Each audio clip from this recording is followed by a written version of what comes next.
বলছেন, শেষ প্রশ্ন বলছেন, আসসালামু আলাইকুম শাইখ ওয়া হাদিসে প্রতি রাতে 100 আয়াত পড়ার ফজিলতের কথা আছে। এখন আমি সূরা ফাতিহা 10 বার যদি পড়ি তাহলে হয় 70 বার, আর সূরা কাউসার 10 বার পড়ি তাহলে হয় 30 বার।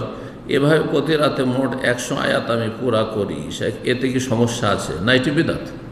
এটি বিদআত, এটা হাদিসে বোঝানো হয়নি। যাতে বলা হয়েছে যে 10টি আয়াত পড়ল তার এই ফজিলত, যে 130 আয়াত রাতে পড়লো, তার এই ফজিলত, যে 1000 আয়াত দিয়ে কিয়াম করলো, মানে তাহাজ্জুদ পড়লো।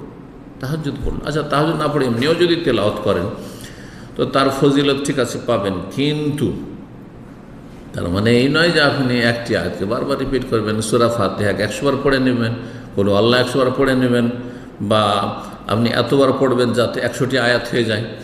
যে কয়টি 7টি আয়াত আছে, সুতরাং এতবার পড়লে 100 আয়াত হয়ে যায়, এইভাবে পড়বো না, এটা বেদাত। এই নিয়ম চালু করার অধিকার আমার আপনার নেই।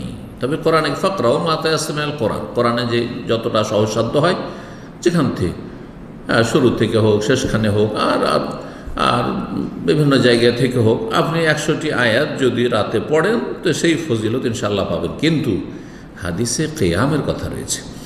তাহাজ্জুদ পড়বেন 10টি আয়াত দিয়ে, 2 রাকাত 4 রাকাত নামাজ পড়লে 10টি আয়াত দিয়ে, অথবা 100টি আয়াত দিয়ে, অথবা 1000 আয়াত দিয়ে, তখন সেই ফজিলতগুলি পাবেন। এটি হচ্ছে সেই হাদিসের মূল উদ্দেশ্য।